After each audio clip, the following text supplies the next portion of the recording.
चलो, ये मैं चौथी बार रिकॉर्ड कर रहा हूँ और पता नहीं क्यों मैं हर बार बता रहा हूँ कि मैं दूसरी बार, तीसरी बार ऐसे रिकॉर्ड कर रहा हूँ इसके बारे में। तो प्रॉब्लम एक बार ये हुई कि मैंने पूरा 2 घंटे का अच्छे से रिकॉर्ड कर लिया, बस साउंड अच्छे से रिकॉर्ड नहीं हुई, दिक्कत हो गई।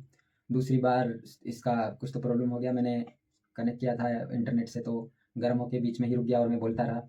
अभी थर्ड टाइम ये हुआ कि मैंने 10 मिनट बोल दिया, उसके बाद देखा मैंने वीडियो चालू नहीं की है और अब मैं फिर से सेम चीज़ जो मैं इतनी देर से बोल रहा हूँ वो रिपीट करनी पड़ेगी। तो अब मैं शायद उतने इंटरेस्ट से नहीं बोल पा रहा हूँगा, क्योंकि जब मैंने फर्स्ट टाइम में जब बोल रहा था, मुझे जो चीज़ें शेयर करनी थी, तो मैं काफ़ी एकदम एक्साइटिंग वे में था। तो उम्मीद करूँगा कि मैं सब कुछ भूल के फिर से अच्छे से, जितना हो सके उतना अच्छे से पैशनेटली आप लोगों को बताऊँ, जो चीज़ें मैं अभी शेयर करने वाला हूँ। तो आज की वीडियो का टॉपिक ये है कि मुझे कुछ-कुछ चीज़ें शेयर करनी थी, रिसोर्सेज़ शेयर करने थे आप लोगों से। सो रिसोर्सेज़ का एक ग्रुप है हमारा, जो काफ़ी टाइम से खाली था। मैंने उसके ऊपर कल 1-2 वीडियोज़ डाली थी, उसके बाद देखा कि उसके ऊपर मैं कुछ शेयर नहीं कर रहा हूँ और अभी तो हमारी 2-3 दिन ही हुए हैं, क्लास स्टार्ट हुई है, तो अ, अब रिसोर्सेज़ शेयर करने का शायद सही टाइम है, क्योंकि जैसे-जैसे हम लोग सीखते जाते हैं, वन बाय वन में मेरे पास जितने सारे रिसोर्सेज़ हैं, वो तुम लोगों से शेयर करता जाऊँगा। तो ये जो फर्स्ट रिसोर्स मैं शेयर कर रहा हूँ, इसका नाम है रिज्यूमे। तो मैं अपना रिज्यूमे शेयर कर रहा हूँ क्या? नहीं। तो किसी और का शेयर कर रहा हूँ क्या? नहीं। तो ये रिज्यूमे है, एक बहुत सारे रिज्यूमे जो मैंने देखे हैं, अच्छे-अच्छे, उनका एक कॉम्बिनेशन है। और रिज्यूमे में तुमने एटीएस वर्ड सुना होगा, तो ये एटीएस फ्रेंडली है। मैं आप लोगों के सामने ही, मैंने काफ़ी टाइम पहले बनाया था, तो अभी मैं इसका चेक कर सकता हूँ, पर इंटरनेट नहीं है। ठीक है, मैं सेंड कर दूँगा, उसके बाद चेक कर लूँगा इसका क्या स्कोर है। तो रिज्यूमे के अंदर हम लोग एटीएस का स्कोर चेक करते हैं, तो उससे पता चलता है कि ये जॉब की जो डिस्क्रिप्शन है, जो आपका एम्प्लॉयर है, यानी कि जो आपको जॉब पे रखना चाहता है, वो उसकी एक्सपेक्टेशन और आपका स्किल दोनों मैच करते हैं, यानी उसके लिए एटीएस स्कोर दोनों के बीच में एक स्कोर बताता है और उससे वो सिलेक्ट करते हैं। तो जो एचआर या रिक्रूटर जो आप लोगों को हायर करेंगे, वो मेनली आपका ये रिज्यूमे ही देखेंगे। तो इसको कुछ इस तरीके से बोल सकते हैं कि जो 4 साल तुम लोग मेहनत करते हो कॉलेज में, या हम लोग स्किल सीखते हैं 4 साल, तो वो सबका मतलब क्या बोलते हैं, एंड गोल या रिजल्ट, हम ये चाहते हैं कि हमारा एक अच्छा रिज्यूमे बने, ताकि हमें एक अच्छी जॉब मिले। अब कहीं भी बिना रिज्यूमे के जॉब मिलेगी ही नहीं, मतलब विदाउट रिज्यूमे जॉब मिलना बिल्कुल एकदम ना के बराबर है, अनटिल अनलेस हम लोग शायद हमारे कॉलेज प्लेसमेंट में भी हम लोगों को रिज्यूमे की ज़रूरत पड़ती होगी। कॉलेज का तो नहीं पता, पर बाहर जहाँ भी रिज्यूमे से जहाँ भी जॉब मिलेगी, वहाँ रिज्यूमे से ही जॉब मिलेगी। तो अब रिज्यूमे कैसे बनाते हैं, रिज्यूमे कितने टाइप के होते हैं, रिज्यूमे में क्या-क्या चल रहा है, रिज्यूमे के बारे में मैंने इतने टाइम से क्या-क्या सीखा है, मैंने इतने रिज्यूमे बनाए, उससे मेरी मिस्टेक्स वगैरह से मैंने हाल ही में एक थोड़ी-सी बड़ी मिस्टेक भी की थी रिज्यूमे से रिलेटेड, और तो वो सारी चीज़ें मुझे शेयर करनी है। तो वन बाय वन शेयर करता हूँ। सबसे पहला तो मैंने ये वीडियो की लिंक आप लोगों को रिज्यूमे के साथ ही शेयर कर रखी है, तो एक बार ये रिज्यूमे पूरा अच्छे से देख लेना, ठीक है? फिर ये मैं अपनी तरफ से क्यों शेयर कर रहा हूँ, तुम लोग क्यों नहीं डाउनलोड कर सकते हैं, और ये रिज्यूमे मतलब अलग कैसे है बाकी सबसे, इसके बारे में बातचीत करते हैं। तो रिज्यूमे 2 टाइप से डिफरेंट हो सकते हैं। एक तो कंटेंट के बेसिक्स पे, और एक लुक्स, मतलब कैसा दिखता है ये। तो जो टेम्पलेट जो हम लोग बोलते हैं, तो तुम रिज्यूमे अगर सर्च करोगे रिज्यूमे के बारे में, तुम जाओ और गूगल पे बोल रहा हूँ, यूट्यूब पे जाके लिखो कि अच्छा रिज्यूमे जिससे अमेज़न में जॉब मिल जाए। तो तुम्हें भर-भर के वीडियोज़ मिलेंगी और वो बोलेंगे कि ये रिज्यूमे देखो, इस रिज्यूमे की वजह से मेरी जॉब लगी थी गूगल में, या मेरे फ्रेंड की या मेरे स्टूडेंट की जॉब लगी है इसके अंदर, या ये रिज्यूमे देखो, इससे इसकी जॉब यहाँ पे लगी है। तो ऐसे करके बहुत सारे रिज्यूमे मिलेंगे। तो उन चक्करों में तो पहली बात पड़ना ही नहीं। दूसरा, फिर तुम्हें इंटरनेट के ऊपर काफ़ी सारे रिज्यूमे के टेम्पलेट मिल जाएँगे। वहाँ पे जाओगे, वो लिखा होगा 95% ये एटीएस फ्रेंडली है, यहाँ पे लिखा होगा कि ये कुछ अलग तरीका का रिज्यूमे है। तो मतलब बहुत सारे मिलेंगे। तो 90% तो फेक ही होते हैं, पहली बात। वो लोगों को व्यूज़ चाहिए होते हैं, क्लिक्स चाहिए होते हैं, उसके लिए लोग बहुत-बहुत सारी चीज़ें लिखते हैं। तो उसके ऊपर तो बिलीव करने की ज़रूरत है नहीं। फिर अब एक अच्छा रिज्यूमे क्या होता है, उसके बारे में बातचीत करते हैं। तो हाल ही में मैंने अपनी मिस्टेक से क्या सीखा, उसके बारे में बताता हूँ। तो जितने मैंने भी यूट्यूब पे एक वीडियो देखी जिसमें लिखा हुआ था कि ये एक आईआईटी कानपुर के बच्चे का रिज्यूमे है, और ये उसका उसने 2 पेज का रिज्यूमे बनाया था और गूगल में उसकी डायरेक्टली एसजी2 पेज अप लगी है। तो मैंने उसका रिज्यूमे देखा, मैंने देखा इम्प्रेसिव है। मैंने सेम अपना रिज्यूमे बनाया, और वैस उस रिज्यूमे का स्कोर 99% ऐसा सुना मैंने, तो मैंने सेम टेम्पलेट यूज़ किया, उसके अंदर मेरी सारी डिटेल्स फिल की, और मैंने इंटर्नशिप के लिए अप्लाई किया ऑलमोस्ट 40 कंपनीज़ में। तो एक में भी सिलेक्शन नहीं हुआ, लिटरली एक में भी नहीं हुआ। तो क्या मुझे नहीं आता था इसलिए नहीं हुआ, या मेरा रिज्यूमे गड़ा खराब था इसलिए नहीं आया? तो स्किल तो उन्होंने मेरी देखी ही नहीं, क्योंकि मतलब मैंने उनको कुछ टास्क करके या इंटरव्यू करके दिखाया ही नहीं। उनको सबसे पहली चीज़ मेरी क्या दिखेगी, रिज्यूमे। ना मेरा फेस दिखेगा, कुछ भी नहीं दिखेगा। पहली चीज़ उनको दिखेगी रिज्यूमे। अब जो मैंने रिज्यूमे भेजा है, वो रिज्यूमे उन तक पहुँचा भी या नहीं ये भी नहीं पता मुझे। तो उस रिज्यूमे के साथ ये मिस्टेक हुई थी, तो उससे मैं ये सीखा कि रिज्यूमे का टेम्पलेट या रिज्यूमे का डिज़ाइन या रिज्यूमे का स्कोर, ये सब कुछ मैटर नहीं करता है। मैटर करता है रिज्यूमे का कंटेंट। तो अब रिज्यूमे का कंटेंट भी तुम लोगों को यूट्यूब पे जाके देखोगे, तो कैसे रिज्यूमे बनाना चाहिए, कैसे-कैसे लिखना चाहिए, प्रोजेक्ट को कैसे डिस्क्राइब करना चाहिए। कोई बोलेगा कि उसमें प्रोजेक्ट में क्वांटिफ़ाई करना मतलब कि जैसे मैंने ये प्रोजेक्ट बनाया था, इससे इतने लोगों की लाइफ़ सुधर गई, ऐसे मतलब कुछ ऐसे वर्ड। तो आप लोग मतलब खुद ईमानदारी से बताना कि तुम लोग प्रोजेक्ट बनाओगे तो क्या उसको रियल यूज़र्स यूज़ कर रहे होंगे सच में? मतलब उसमें तुम ऐसा लिख सकते हो कि इतने अच्छा हो गया, या मैंने गूगल का क्लोन बनाया तो मैंने गूगल से इतना परसेंट बेटर बना दिया। तो ऐसा तो हम लोग नहीं कर सकते, या उस लेवल का हमारे पास स्किल होती तो फिर लोग हम अपना गूगल बना के नहीं बैठे होते। तो प्रॉब्लम ये होती है, मतलब वो वीडियोज़ की बात कर रहा हूँ, ऐसी प्रॉब्लम्स होती हैं। तो फिर ये सारी चीज़ों से सीखने के बाद ये रिज़्यूमे मैंने एक बनाया। ये वैसे एक टेम्पलेट है, जो मैंने एक गामा करके जो एआई बिल्डर होता है वहाँ से बनवाया है।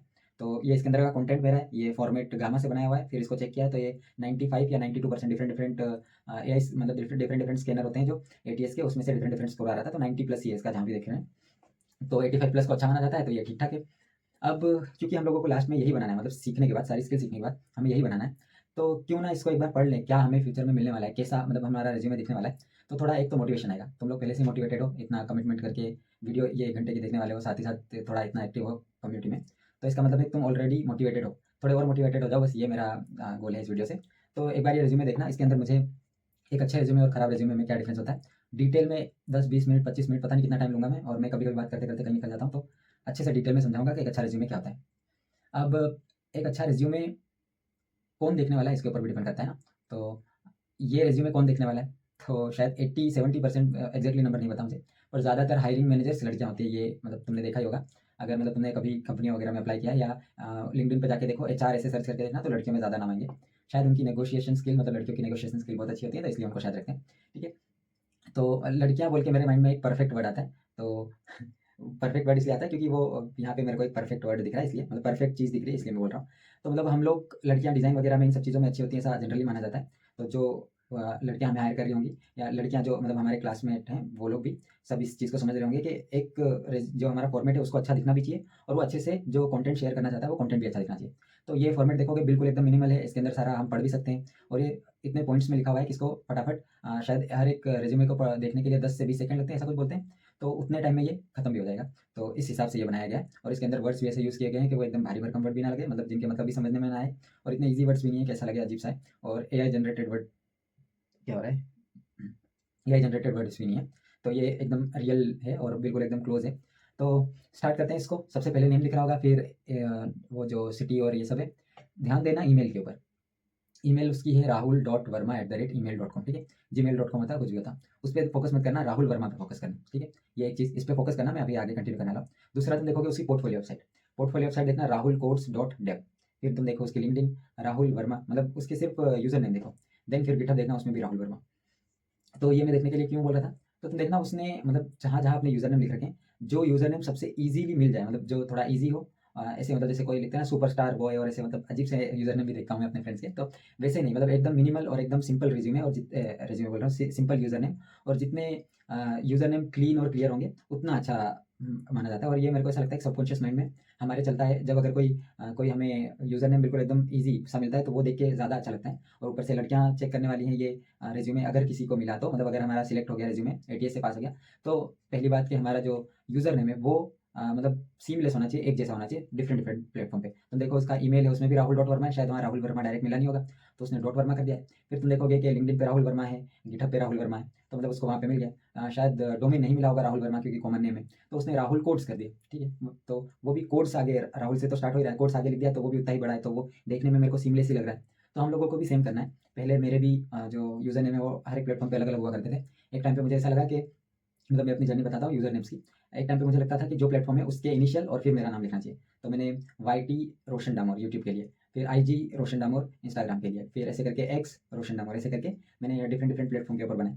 फिर वो मुझे अलग अलग लग रहे थे, तो फिर मैंने उसके बाद चेंज कर दिया वापस से नॉर्मल। तो कहीं पे मैंने आई एम रोशन डामोर कर रखा था, कहीं पे रोशन डामोर 18, और ऐसे मतलब डिफरेंट डिफरेंट जहाँ पे जो मुझे ईजी मिल रहे थे वो कर दिए।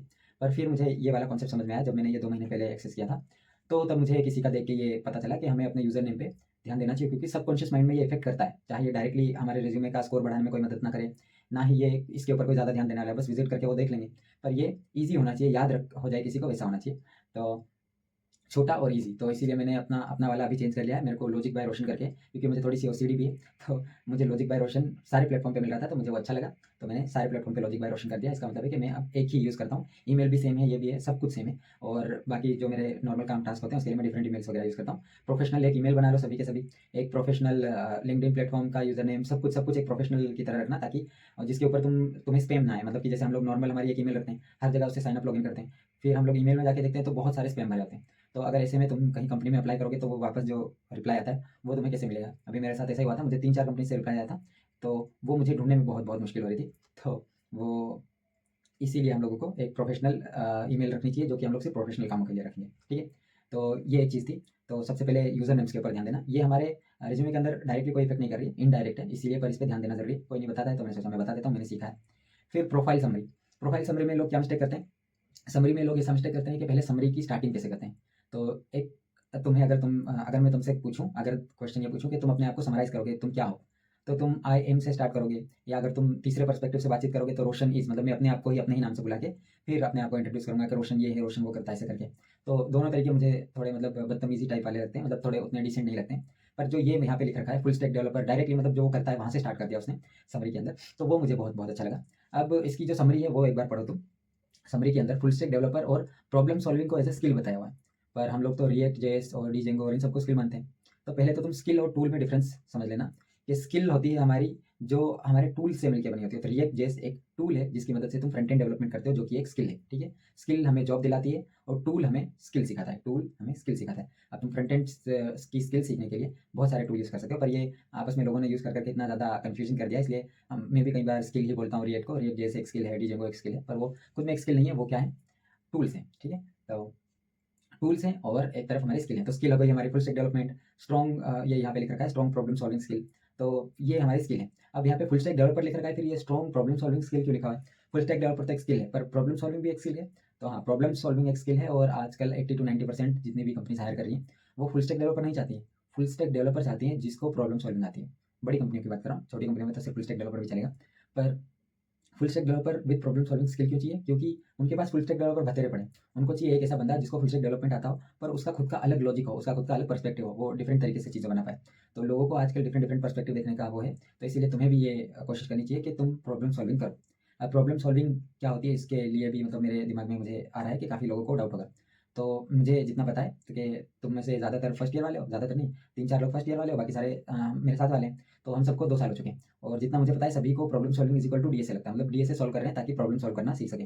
और जो हम लोग प्रॉब्लम सॉल्व करते हैं उनको प्रॉब्लम को सॉल्व करके सब लोग समझते हैं कि उनको प्रॉब्लम सॉल्विंग की स्किल आ चुकी है। अब यहाँ पे मेरी एक डिबेट है, मैं इस बात पे मानता हूँ कि हाँ, स्किल डीएसए के क्वेश्चन सॉल्व करने से प्रॉब्लम सॉल्विंग की स्किल आती है, पर वो वहाँ पे मेरा मतलब डिबेट ये है कि वो प्रॉब्लम सॉल्विंग की स्किल कैसे बोल सकते हैं उसको, प्रैक्टिकल नहीं होती है। अब ये मेरा इसको बोलने से ये मतलब है, मतलब कैसे बोलें, आइडेंटिकल है वो, मतलब तुमने वो सुना होगा ना, आइडेंटिकल चीज़ें अलग होती हैं और रियल लाइफ में चीज़ें अलग होती है। आइडेंटिकल का मतलब ये है कि वो जो वहाँ पे तुम्हें प्रॉब्लम सॉल्व करते हो वो ऑलरेडी किसी को आई होती है या वहाँ पे पोस्ट की होती है, जैसे भी वहाँ पे प्रॉब्लम्स आती हैं। तो मेरा डिबेट ये है कि जो तुम प्रॉब्लम वहाँ पे सॉल्व करते हो, जैसे एग्जाम्पल के लीड कोड पे 1800-1900 कुछ क्वेश्चन है, जितना मुझे ध्यान आ रहा है, तो उसमें से तुम कितने सॉल्व कर सकते हो? 500, 1000, मान लेते हैं तुमने 500 क्वेश्चन सॉल्व कर लिए। हमारे यहाँ पे अब हमारी कम्युनिटी में 18 मेंबर है टोटल ले देके, तो 10 लोग मान लेते हैं कि डीएसए कर रहे हैं, 10 लोगों ने सभी ने 500-500 क्वेश्चन सॉल्व किए। इस बात की क्या प्रोबेबिलिटी है कि 10 लोगों ने सेम क्वेश्चन सॉल्व किया? ऑलमोस्ट 50% लोग, क्योंकि क्वेश्चन लिमिटेड है और सॉल्व करने वाले वही हैं, सेम ही क्वेश्चन सॉल्व कर रहे होंगे, सेम ईजी में उतने ही फिक्स क्वेश्चन होंगे, मीडियम में फिक्स क्वेश्चन होंगे। तो तुम ये समझो कि तुम्हें जो आती है स्किल, वो मतलब तुमने जो प्रॉब्लम सॉल्व की है वो ये भी सॉल्व कर रहा है ना? तुमसे पहले गए थे वो भी सॉल्व करके गए थे, और तुम लोग प्रॉब्लम भी ऐसे ही सॉल्व करते होंगे, मतलब यूट्यूब पे जाते होंगे बेस्ट प्रॉब्लम कौन सी सॉल्व करनी चाहिए, या मतलब कैसे भी जैसे भी तुम डिसाइड करते हो कौन सी प्रॉब्लम सॉल्व करनी है। तो वो प्रॉब्लम इंडिया में 20-22 लाख बच्चे हैं, वो लोग भी सॉल्व कर रहे होंगे, मतलब उनमें से जो सीरियस होंगे वो लोग भी सॉल्व कर रहे होंगे।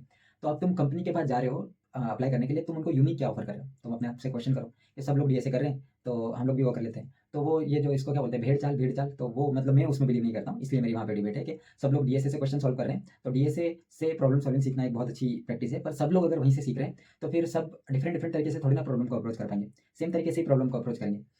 तो वहाँ पे मेरा ये प्रॉब्लम सॉल्विंग को लेकर डाउट आता है। तो मुझे लगता है कि एक प्रॉब्लम को सॉल्व करने के हमें डिफरेंट तरीके आने चाहिए। तो मुझे लगता है कि रियल वर्ल्ड प्रॉब्लम को सॉल्व करने पे ज़्यादा फोकस करना चाहिए रादर देन डीएसए की। तो डीएसए मुझे ऐसा लगता है 300, 400, 500 क्वेश्चन सॉल्व कर लिए बहुत बहुत इनफ है। लोग हज़ार ऐसे क्वेश्चन कुछ ट्राई करते हैं, तो इतना करने की जरूरत नहीं है। जो आईएमपी मेरे को कहीं कहीं दिखे हैं, मैंने कहीं तो देखा है किसी ने तो आईएमपी क्वेश्चन दिए थे, तो मैं किसी एक की भी बात मान के उसने जो क्वेश्चन दिया वो सारे सॉल्व करके खत्म कर दूंगा। अभी मैंने स्टार्ट नहीं किया इसीलिए, और मैं बाद में फ्यूचर में जब भी सीखूंगा तो मैं तो ऐसे ही करने वाला हूँ, 2-3 महीने देखे जितने क्वेश्चन उन्हें सॉल्व कर दूंगा, उसके बाद कभी कभी ऐसे ही ओकेशनली क्वेश्चन वगैरह सॉल्व कर लिया, ताकि मेरी प्रॉब्लम सॉल्विंग की जो एबिलिटी है वो ना जाए, मतलब कंटिन्यू रहे थोड़ा बहुत। तो इस हिसाब से रहना चाहिए प्रॉब्लम सॉल्विंग की स्किल।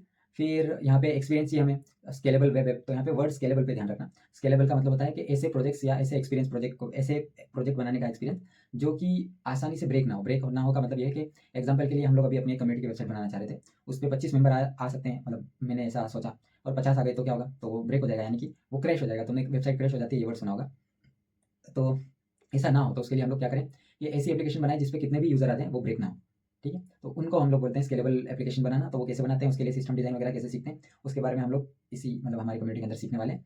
तो वो आना चाहिए। उसके अलावा फिर यहाँ पे फंडामेंटल कंप्यूटर साइंस के आने चाहिए। हमें कॉलेज में मतलब सिलेबस में तो है, पर हम लोगों को सिखाया गया नहीं है सही से, ये तो मुझे नहीं पता है। पर जैसे डीबीएमएस लिखा हुआ है, ऑपरेटिंग सिस्टम है, यहाँ पे UPS है, यहाँ पे कंप्यूटर नेटवर्क है और डीएस है। तो ये सारे सब्जेक्ट तो हैं, मुझे जितना ध्यान है, पर ये हमें सच में आते हैं यानी कॉलेज में पढ़ने की बजाय, मतलब पढ़ने की वजह से।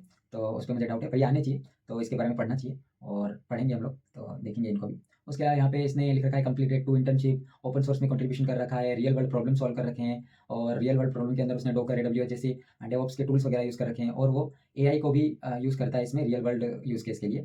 तो ये इसके समरी में लिखा हुआ है। तो ये समरी तुम्हारी भी बननी चाहिए, तुम्हें भी एआई यूज़ करना आना चाहिए तुम्हारे हर एक प्रोजेक्ट के अंदर। तुम्हें भी जो फुल स्टैक डेवलपमेंट में आजकल, पहले फुल स्टैक डेवलपमेंट में फ्रंट एंड और बैक एंड को मिला देते थे तो फुल स्टैक हो जाता था, पर अब चाहिए कि डेवऑप्स करके एक एक्स्ट्रा चीज़ होती है, यानी कि डिप्लॉयमेंट करना, वो पार्ट भी आना चाहिए तुम्हें। मतलब अब 3 चीज़ें हो गई, फ्रंट एंड, बैक एंड और डेवऑप्स, और तीनों को कंबाइन कर दो तब जाके एक फुल स्टैक डेवलपर बनता है। और ऊपर से टॉपिंग्स चाहिए, टॉपिंग्स में चाहिए एआई, तो एआई भी इतना आना चाहिए कि तुम अपने प्रोजेक्ट के अंदर एआई यूज़ कर पाओ, या एटलीस्ट यूज़ कैसे होगा ये तुम्हें पता हो। मिनिमम मिनिमम रिक्वायरमेंट अब ये हो चुकी है, तो इतना हमें आना चाहिए।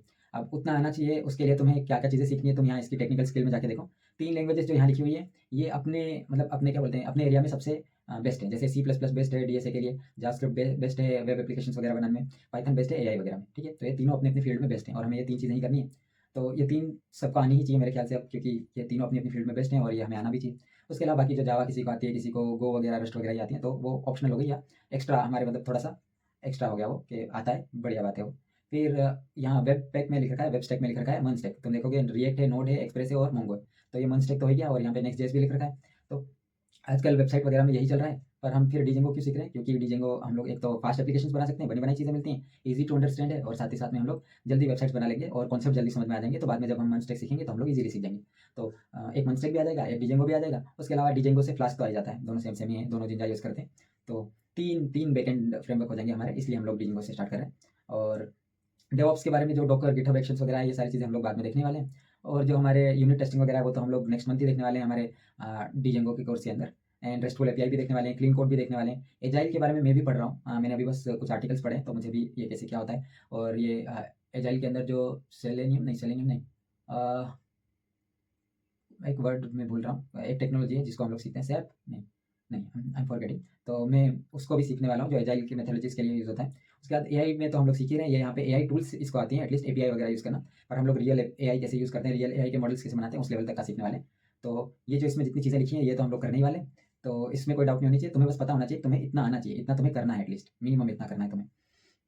तो इसलिए ये एक रिज्यूमे में तुम्हें दिखाना चाह रहा था कि जब तुम इतनी चीज़ें सीख जाओगे तो तुम्हारा ये इतना बड़ा रिज्यूमे बनेगा। अगर तुम लोग स्किप करोगे चीज़ें, तो ये रिज्यूमे कैसे भरोगे? अगर इसमें से तुम्हें बहुत सारी चीज़ें नहीं आती है, तो तुम हटा के इसको देखना, ये रिज्यूमे कितना खाली दिखेगा।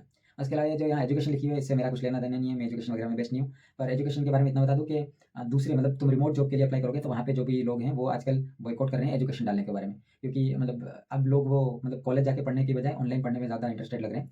तो वो मतलब मेरा कॉलेज ये नहीं बताता कि मुझे कितनी स्किल आती है, ऐसी मतलब डिस्कशन चल रहे हैं। हमारे इंडिया में भी नहीं आए, तो हम लोगों को तो अभी कॉलेज के ऊपर फोकस करना चाहिए, धीरे-धीरे आ जाएगा। फिर नीचे यहाँ पे प्रोजेक्ट्स दे रखे हैं, तो तुम्हारे प्रोजेक्ट में देखोगे तो डिफरेंट डिफरेंट स्किल यूज़ हुई है, मतलब स्किल वही है पर कुछ ना कुछ एक्स्ट्रा है। जैसे फर्स्ट वाले में डोकर और रेडिस एक्स्ट्रा है, लास्ट वाले में एक्सप्रेस और मायस्क्यूएल है, सेकंड वाले में उसने एआई और फ्लास्क यूज़ कर रखा है एक्स्ट्रा। तो ये उसके प्रोजेक्ट में डिफरेंशिएटर है, मतलब कि उसको स्किल्स डिफरेंट डिफरेंट आती है, तो उसने सारी शोकेस कर रखी है। ऐसा नहीं कि जैसे उसको चैटजीपीटी और ये मतलब ओपन एआई की एपीआई वगैरह यूज़ करना आती है, और यूनिट टेस्टिंग, एजाइल, ये सारी चीज़ें आती है, तो उसने सिर्फ लिख रखी है, यूज़ करके नहीं दिखाई है। तो यूज़ करके भी दिखाना होता है। साथ ही साथ तुम्हारे प्रोजेक्ट में देखो लास्ट में लिंक में कहीं पे गिटहब की लिंक दे रखी है, कहीं पे लाइव लिंक दे रखी है, कहीं पे उसने यूट्यूब की लिंक दे रखी है।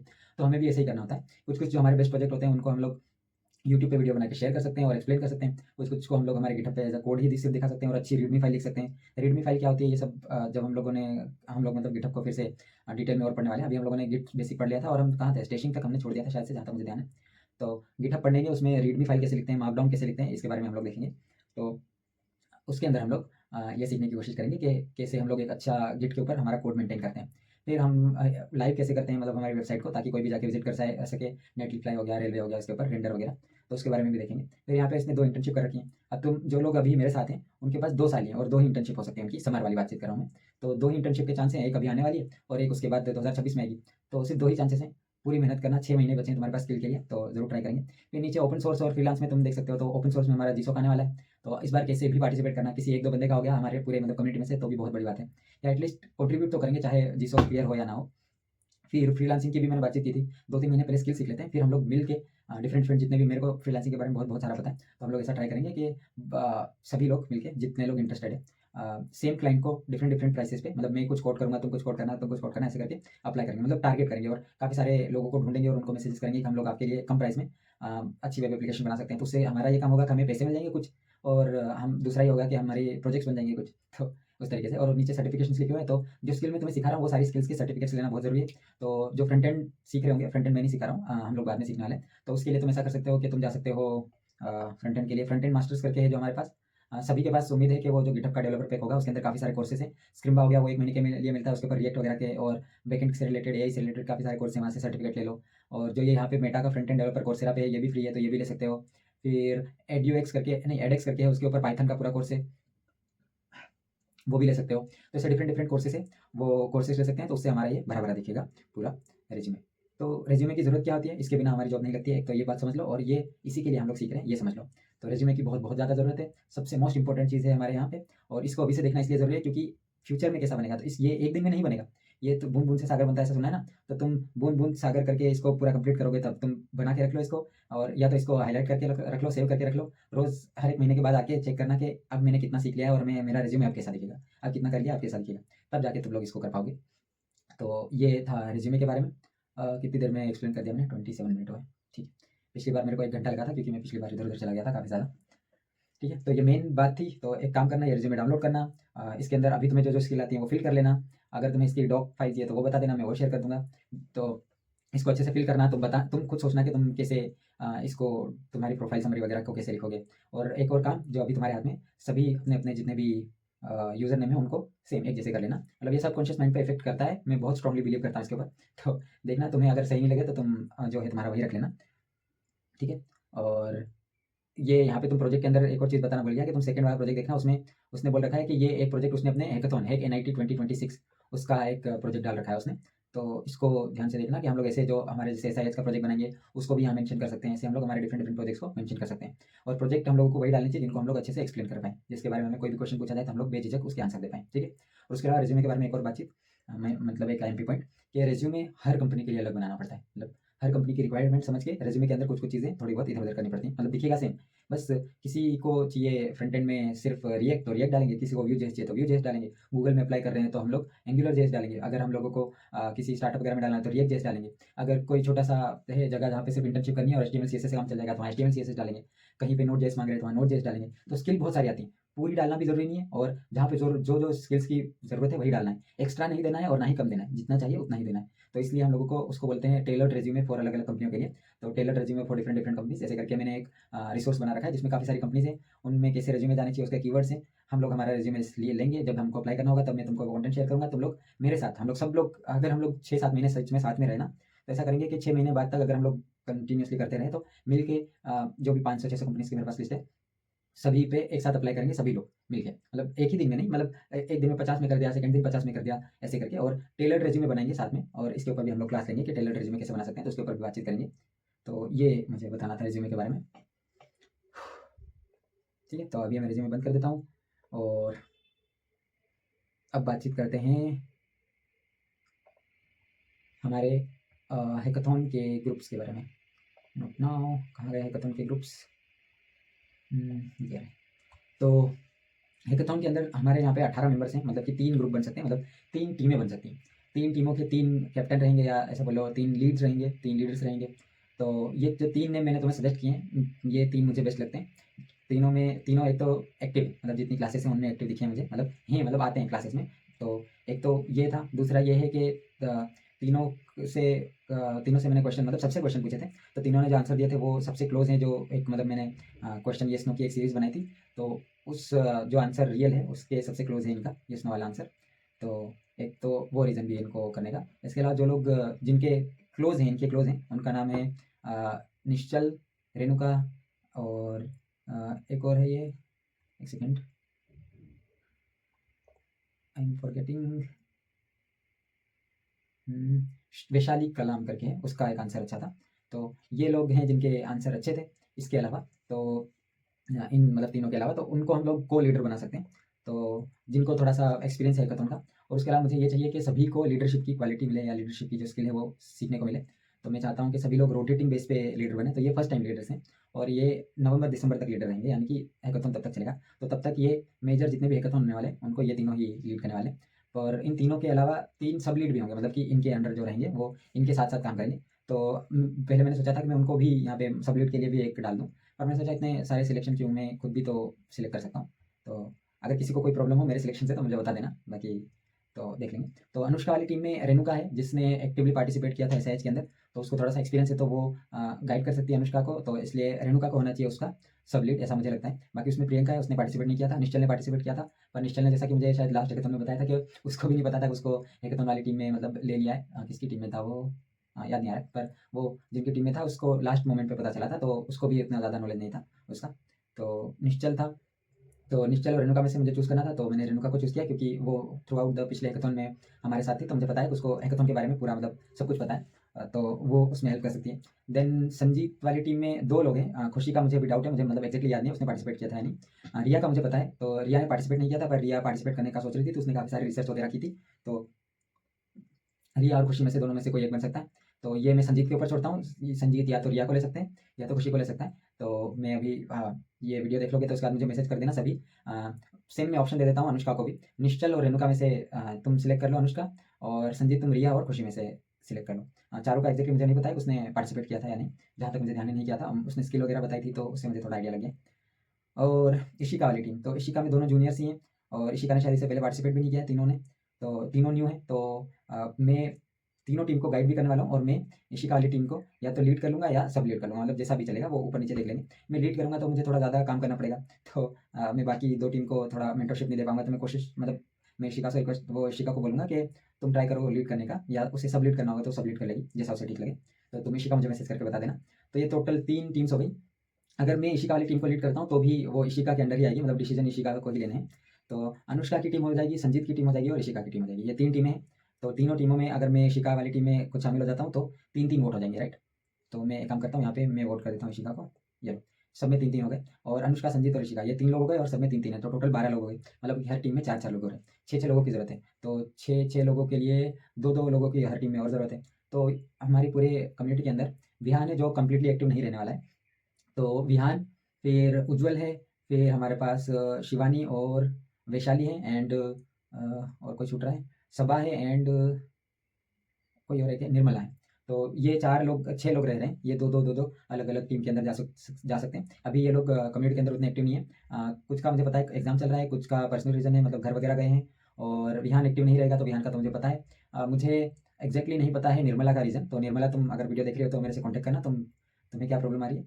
तो इस तरीके से 2-2 लोग जो कम एक्टिव हैं अभी, वो इन बाकी टीम्स के अंदर ऐड हो जाएँगे। उनकी मर्ज़ी से हम उनको ऑप्शन दे देंगे, मतलब जो 6 लोग जिनके मैं अभी नाम लिया हूँ, वो लोग, ये जो 3 टीमें हैं इनमें से किसी में भी जा सकते हैं। तो 2-2 लोगों को इधर-उधर करना पड़ेगा, तो टोटल 6-6 लोग हो जाएँगे। सो अब एसआईएच की जो टीम्स बनने वाली हैं, तो टास्क है इशिका, अनुष्का और संजीत के लिए कि अपनी-अपनी टीम के तुम लोग नाम रख सकते हो, ठीक है? एसआईएच के लिए तुम लोग जो भी नाम रख सकते हो। एक्टिव नाम के लिए ये रहेगी कि नाम कुछ ऐसा रखना कि जो मतलब एम एम के बाद आए, एम लेटर के बाद आए।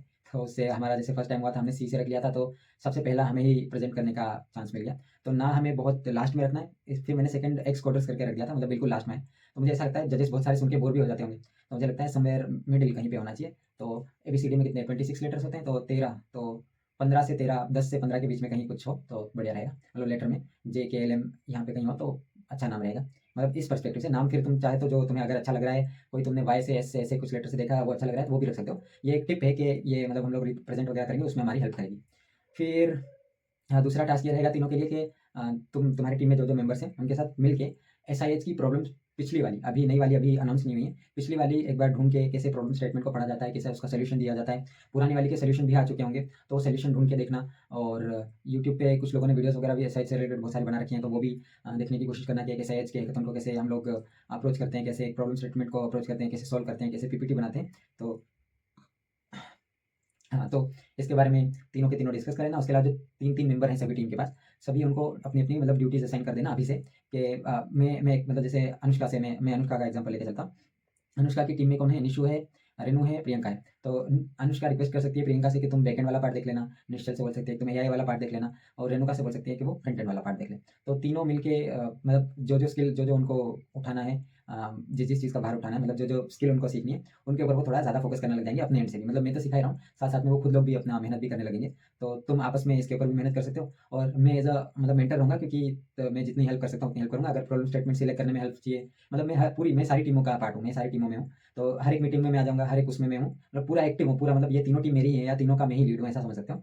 तो डिसीजन के लिए, हर चीज़ के लिए जहाँ भी फँस रहे हो वहाँ पे मैं आ जाऊँगा। पर मैं चाहता हूँ कि जितने हो सके उतने ज़्यादा डिसीजन संजीत, अनुष्का और ऋषिका लें। क्या है कि एक लीडर की पहचान ये होती है कि वो मतलब मुश्किल सिचुएशन में और प्रॉब्लम वाले सिचुएशन में कितनी जल्दी एक डिसीजन ले लेता है, और कितना सही मतलब उसका डिसीजन होता है। ये एक अच्छा लीडर बनाता है मेरे ख्याल से। तो इमीडिएटली तुम कैसे ले सकते हो। बाकी तुम्हारे अगर क्या बोलते हैं उसको, डिसीजन में कोई मिस्टेक है, तो मेरा काम रहेगा कि मैं तुम्हें सलाह दूँ कि इसको तुम ऐसे ठीक कर सकते हो। और बाकी कुछ बनाने में हेल्प चाहिए, ये सारे में तो पूरी कम्युनिटी ही एक है। मतलब एग्जांपल के लिए अनुष्का की टीम ने कोई प्रॉब्लम स्टेटमेंट सिलेक्ट की, उसको बनाने के लिए ज़्यादा लोगों की जरूरत है, तो बाकी 2 टीमों में से 1-1 2-2 मेंबर जाके वहाँ पे बना देंगे, ऐसा है। मतलब ऐसा नहीं रहेगा कि बनाने में एक दूसरे की, बस प्रॉब्लम को सॉल्व कर कैसे कर रहे हैं और टीम आपस में एक दूसरे के साथ कैसे वर्क कर रही है उसके ऊपर है। और अभी ये फर्स्ट टाइम ही हम टीम बना रहे हैं, सेकंड टाइम से हम लोग टीम नहीं बनाएंगे, सेकंड टाइम से शफलिंग चलेगी। तो शफल कुछ ऐसे होगा कि जो सब लीड हैं वो लोग लीड बन जाएंगे, और जो लोग मेंबर, जो सबसे लास्ट मेंबर है लेटर के हिसाब से, जो सबसे लास्ट मेंबर है वो उसकी नीचे वाली टीम में आ जाएगा, उसमें जो सबसे लास्ट वाला है वो उसकी दूसरी टीम में चला जाएगा। ऐसे करके मतलब हम लोग मेंबर्स भी शफल करेंगे और लीडर भी शफल करेंगे और को लीडर भी शफल करेंगे। तो उससे क्या है, सबको लीड करने का चांस भी मिलेगा, और सभी को जूनियर्स के अंडर या जूनियर्स के साथ या सीनियर्स के साथ, मतलब डिफरेंट डिफरेंट लोगों के साथ हम लोग पेयरअप करेंगे, ताकि वो जो टीम बिल्डिंग होती है, टीम वर्किंग होती है वो, और जो हमारी टीम लीडर वगैरह होता है, लीडरशिप क्वालिटी होती है, उसको के बारे में थोड़ा सा पता चले कैसे हम लोग काम कर सकते हैं, और वो स्किल सीखो तुम। तो ये एक बहुत अच्छी चीज़ होती है। और साथ ही में जो इनमें से तीनों टीम में से जैसे रेणुका ने लास्ट टाइम प्रेजेंट किया था, तो रेणुका अच्छे से प्रेजेंट कर लेती है, तो प्रेजेंटेशन की स्किल कौन अच्छे से बोल सकता है? आई थिंक खुशी बहुत अच्छे से बोल सकती है संजीत की टीम में, और यहाँ पे इशिका अच्छे से बोल सकती है जहाँ तक मुझे पता है, और स्नेहा भी बोल सकती हैं शायद। हाँ शायद बोल सकती हैं। तो बताना स्नेहा, तुम अच्छे से बोल सकती है। प्रेजेंटेशन के बारे में बातचीत कर रहा हूँ। तो और श्रद्धा का मुझे अभी पता नहीं है, श्रद्धा से मेरा इतना इंटरेक्शन नहीं हुआ है अभी। तो श्रद्धा तुम भी बताना, तुम प्रेजेंटेशन वगैरह दे सकती हो यानी। तो ये प्रेजेंटेशन वगैरह देना और ये सारी चीज़ों के लिए भी एक-एक मेंबर तुम लोग सेलेक्ट कर लेना अभी से। तो 1 या 2 मेंबर मिलके ही प्रेजेंटेशन देना। उस टाइम पे हमने सभी ने सोचा था कि सब लोग थोड़ा-थोड़ा प्रेज़ेंट करेंगे, तो सभी को फिर समझाना पड़ता है कि पूरा कैसे वर्क कर रहा है। तो इसलिए 2-3 मेंबर ही रखना, और एक बोनस मेंबर रखना एक्स्ट्रा, जो कि अगर कोई बीमार हो जाए या कुछ हो जाए, तो उसके लिए हेल्प करने के लिए आ जाए। मतलब प्रेजेंटेशन में हेल्प करने के लिए आ जाए। तो इस तरीके से हमारी टीम्स एसआईएच की डिवाइड हुई है, और किसी को कोई भी प्रॉब्लम है, तो डायरेक्ट मैसेज कर देना मेरे को पर्सनली, तो हम लोग बातचीत कर लेंगे कैसे क्या सॉल्व कर सकते हैं। संजीत ने मेरे को आज रात में कॉल किया था, तो हमने संजीत के साथ तो बातचीत हो गई है। संजीत, अगर कोई और डाउट बचा हो तो तुम भी पूछ लेना।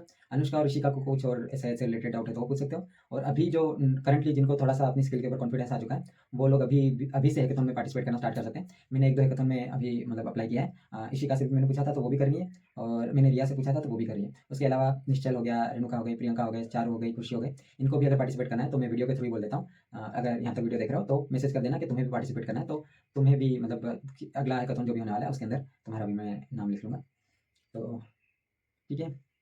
और कुछ डिस्कस करने के लिए बचा है? यस। अब प्रोजेक्ट के बारे में डिस्कस करने के लिए बचा है। तो कम्युनिटी की हमें वेबसाइट बनानी थी, तुम लोगों ने फ्रंट एंड बना के अपना टास्क एकदम अच्छे से कंप्लीट कर दिया था, और मैंने उनको अच्छे से उनका फ्रंट एंड भी और अच्छे से बना दिया था। लैंडिंग पेज भी मैंने बिल्कुल एकदम नया ही बना दिया था। पर अब प्रॉब्लम ये आई कि प्रोजेक्ट भी कंप्लीट हो चुका है और वो डिप्लॉयमेंट में कुछ दिक्कत दे रहा है। तो वो हमारा जो प्रोजेक्ट था, मैंने जो डिजिंगो का बनाया था, उसके अंदर कुछ-कुछ प्रॉब्लम आ रही है। अब उसको सॉल्व करने का टाइम नहीं मिल रहा है, और अब हमारी क्लासेस भी स्टार्ट हो चुकी है। तो अब शायद मुझे नहीं लगता कि हमें उस एमवीपी की ज़रूरत है। मुझे लगता है कि हम लोगों को रियल कम्युनिटी वेबसाइट ही बनाना स्टार्ट कर देना चाहिए।